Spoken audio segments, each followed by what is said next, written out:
Bismillahirrahmanirrahim. Assalamualaikum warahmatullahi wabarakatuh. A'udzu billahi minasy syaithanir rajim. Bismillahirrahmanirrahim. Iqtaraba lin-nasi hisabuhum wa hum fi ghaflatin mu'ridun. ما يأتيهم من ذكر من ربهم محدث إلا استمعوه وهم يلعبون. صدق الله العظيم. Jamaah sekalian yang dimuliakan Allah Subhanahu wa taala, pemirsa Damai Indonesiaku, dimanapun anda berada, semoga selalu dalam lindungan Allah Subhanahu wa taala. Inti daripada bala adalah mengajarkan kita ikhlas.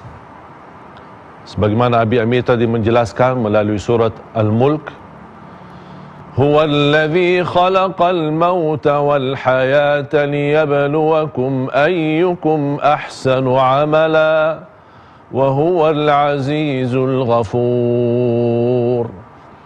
Inti daripada ujian, bala, bagaimana kita bisa menjadi hamba yang ikhlas. Memang apa yang kita hadapi membuat banyak tantangan. Ada orang berkata, saya hanya takut kepada Allah, saya tidak takut corona. Saya hanya takut kepada Allah SWT, saya tidak peduli apa yang terjadi. Perkataan ini harus kita fikirkan dulu. Apa yang kita bicarakan bisa menjadi hisab kita di hadapan Allah SWT. Kalau kita tidak mampu mengucapkan kata-kata yang baik, lebih baik kita diam. Man kana yu'minu billahi wal yawmil akhir falyaqul khairan aw liyasmut. Tidak ada hubungan antara iman dan takut ketika kita menghadapi wabah. Wabah kita menghadapi ada rasa kekhawatiran, rasa takut, itu wajar, manusia. Beda sama level takut kepada Allah Subhanahu wa taala, ini tergantung dengan iman kita kepada Allah Subhanahu wa taala. Justru dengan ada wabah ini membuat kita lebih mendekatkan diri kepada Allah Subhanahu wa taala. Bagaimana apa yang kita hadapi, kita bisa mengingat Allah Subhanahu wa taala dan kita meyakini Allah mengirimkan ini karena mohon maaf banyak manusia yang cukup lalai. Banyak yang kita tinggalkan kewajiban kita. Banyak yang kita menjauh dari lingkungan keluarga kita. Banyak kita tidak menyempatkan berduduk bersama anak-anak kita, mengetahui persoalan anak kita setiap hari. Dengan kondisi yang seperti ini, mau tidak mau terpaksa kita diam di rumah. Itulah cara Allah Subhanahu wa taala. Kadang-kadang manusia untuk merubah diri butuh kepaksaan. Allah mengirimkan tentaranya, Allah mengirimkan ujiannya supaya memaksakan manusia agar sadar. Kadang-kadang manusia diberikan cara harus tidak mau sadar. Diberikan peringatan berkali-kali juga belum mau sadar. Tapi ketika sudah datang wabah ini, jangankan kita sebagai umat Islam, seluruh dunia mulai sadar. Presiden China pernah berkata ketika menghadapi wabah ini, dia berkata kami menghadapi wabah syaitan. Perdana Menteri Italian dia berkata, kami tidak mampu mencari solusi di bumi, kami menunggu solusi dari langit. Cuba bayangkan, belum lagi negara Amerika. Mana negara-negara yang hebat? Mana negara-negara yang selama ini kita tahu mereka memiliki dahsyat kekuatan dalam kemajuan teknologi, mereka tidak mampu menghadapi penyakit yang begitu kecil yang tidak bisa dilihat oleh mata. Allah Subhanahu wa taala menunjukkan kekuasaannya agar seluruh manusia sadar dan kita akan kembali kepada Allah Subhanahu wa taala. Sampai kapan kita merasa diri hebat? Sampai kapan kita merasa diri mampu? Jangankan kita menghadapi musuh nyata bisa juga kita tidak mampu melawannya.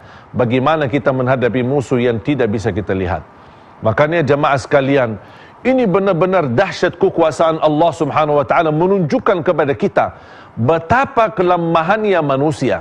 Apapun kehebatan negara manapun, kemajuannya, alat perangnya, kekayaannya, tidak bisa apa-apa.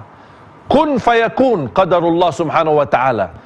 Jangankan kita menghadapi musuh nyata, menghadapi virus corona ini ada mengkencangkan seluruh dunia, bisa merusakkan, menghancurkan ekonomi, bisa membuat tantangan yang begitu luar biasa. Orang-orang yang susah bertambah susah, orang yang kakak yang gaya bertambah kebingungan. Bagaimana Allah Subhanahu wa taala menunjukkan, saya ketika melihat kondisi dunia yang lagi benar-benar menghadapi pertentangan yang sangat luar biasa dan sangat dalam, saya ingat firman Allah Subhanahu wa taala, Bismillahirrahmanirrahim. Idza zulzilatil ardu zilzalaha wa akhrajatil ardu athqalaha wa qala al insanu ma laha yawma idzin tuhadditsu akhbaraha. Bagaimana kalau terjadi di depan mata kita peristiwa hari kiamat? Bagaimana kalau bumi seluruhnya hancur? Bagaimana langit itu jatuh? Bagaimana berjatuhan bintang-bintang? Bagaimana Allah menghapuskan cahaya matahari? Bagaimana tenggelam bulannya? Dan bagaimana berubah suasana dunia ini dengan perintah Allah Subhanahu wa taala? Ini saja satu penyakit aja kita tidak mampu menghadapinya. Satu masalah yang menjadi sebenarnya pelajaran buat kita untuk kembali kepada Allah Subhanahu wa taala.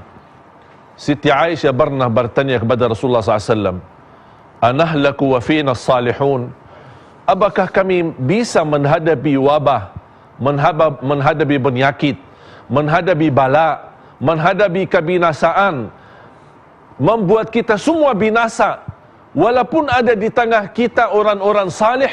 Kata Rasulullah SAW, bisa jadi kami binasa, bisa kami jadi kurban, walaupun banyak di tengah-tengah kita orang-orang salih. Tapi ketika kita menghadapi wabah seperti ini, dan ada orang yang meninggal dunia walaupun dia orang salih, akan dibangkitkan oleh Allah Subhanahu wa taala dengan niat dan kesalihannya. Jamaah sekalian, waspadalah, dan kita harus tahu Allah Subhanahu wa taala Maha Kuasa, dan Allah menyadarkan kita agar segera kita kembali sebelum menjadi masalah yang lebih besar. Kembalilah kepada Allah. InsyaAllah saya yakin selalu ada jalan keluar dan solusi hanya dari Allah Subhanahu wa ta'ala. A'udzu billahi minasyaitonir rajim. Bismillahirrahmanirrahim. Ya ayyuhalladzina amanu ittaqullaha wal tanzur nafsum ma qaddamat lighadin wattaqullaha innallaha khabirun bima ta'malun. Sadaqallahul azim. Pemirsa Damai Indonesiaku dimanapun anda berada, memang kondisi yang kita hadapi membuat banyak renungkan fikiran kita. Tidak ada solusi memang di bumi. Hanya itu semua yang kita kerjakan sebagai ikhtiar saja. Tapi solusinya adalah dari Allah Subhanahu wa taala. Sebagaimana Allah menurunkan bala ini, sebagaimana disebutkan oleh Rasulullah SAW, ma nazala bala'un illa bi dhanb wa ma rufi'a illa bi taubah. Tidak ada bala yang diturunkan kecuali dengan dosa kita, dan tidak akan terangkat bala itu kecuali dengan taubat. Itu syarat. Taubat, terangkat bala. Masih dosa berarti masih ada bala. Nabi Yunus diselamatkan oleh Allah Subhanahu wa taala karena dia bertaubat kepada Allah Subhanahu wa taala. Itu nabi yang tidak berdosa, tidak bersalah, tapi begitu luar biasa bermunajat kepada Allah, la ilaha illa anta subhanaka inni kuntu minadh dhalimin. Falaula annahu kana minal musabbihin lalabitha fi batnihi ila yaumi yub'atsun. Kalau bukan Nabi Yunus bermunajat dan bertasbih kepada Allah Subhanahu wa taala, akan didiamkan dalam perutnya ikan ini sampai hari kiamat.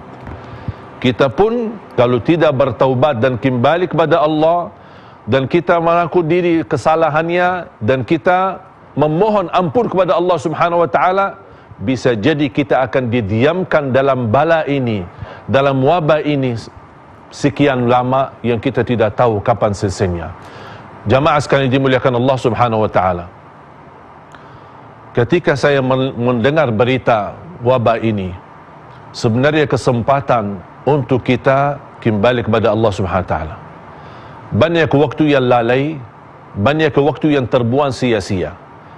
Bulan ini bulan Sya'ban, disebutkan oleh ulama Syahrul Qurra, bulan yang suka membaca Al-Quran. Ini kesempatan untuk memperbaiki hubungan kita sama Allah Subhanahu Wa Taala. Jangan menunggu datangnya Ramadan, belum tentu berubah keadaan dan kondisi. Bisa semakin parah dan mudah-mudahan bisa menjadi lebih baik. Tetapi jangan menunggu Ramadan agar kita bertaubat. Jangan menunggu Ramadan agar kita merubah menjadi lebih baik. Jangan menunggu Ramadan agar kita bisa berhubung dengan Al-Quran.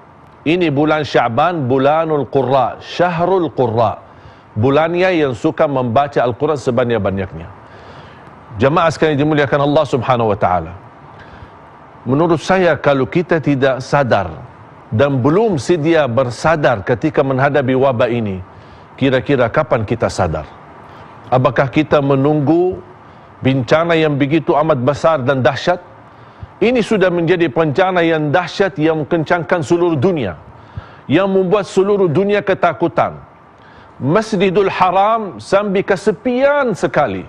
Hanya yang bisa salat, hanya bertugas yang dijaga dan bertugas sebagai imam. Semua jamaah tidak boleh. Jangankan umrah, jangankan ziarah ke makam Nabi Muhammad SAW, salat berjamaah pun tidak bisa. Salat Jumat pun tidak bisa.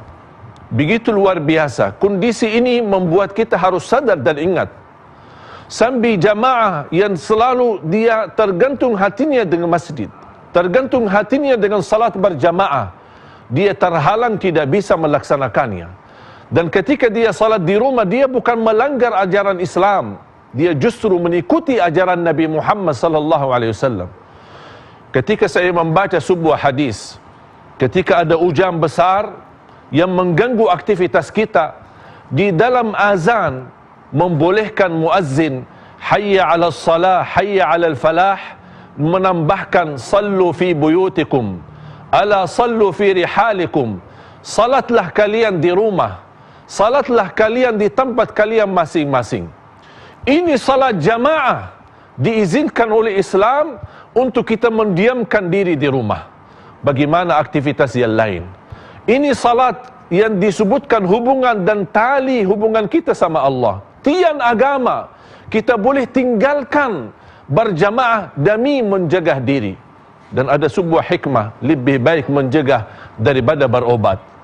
Jamaah sekalian, ketika saya membaca ala sallu fi buyutikum, ala sallu fi rihalikum, saya mendengar seorang muazzin di dekat rumah. Saya mendengar azannya tapi saya tidak bisa ke masjid. Bukan untuk hanya takut dengan wabah, tapi saya mengikuti ajaran Nabi Muhammad sallallahu alaihi wasallam. Saya mendiamkan diri di rumah dan saya mendengar azan ketika dia mengkumandangkan as-salatu khairum minan naum, justru malah beliau nangis. Kita mendengar azan tapi tidak bisa mendekati dengan masjid. Ini luar biasa, menjadi ujian yang begitu luar biasa kita hadapi. Kapan kita umat Islam sadar untuk berkembali kepada Allah Subhanahu Wa Taala?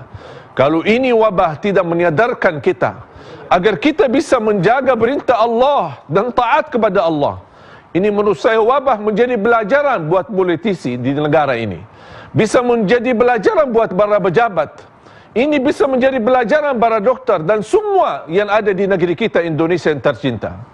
Jamaah sekalian, saya menggerakkan dan semua di rumah masing-masing berbanyak doa Nabi Yunus. La ilaha illa ant, la ilaha illa ant,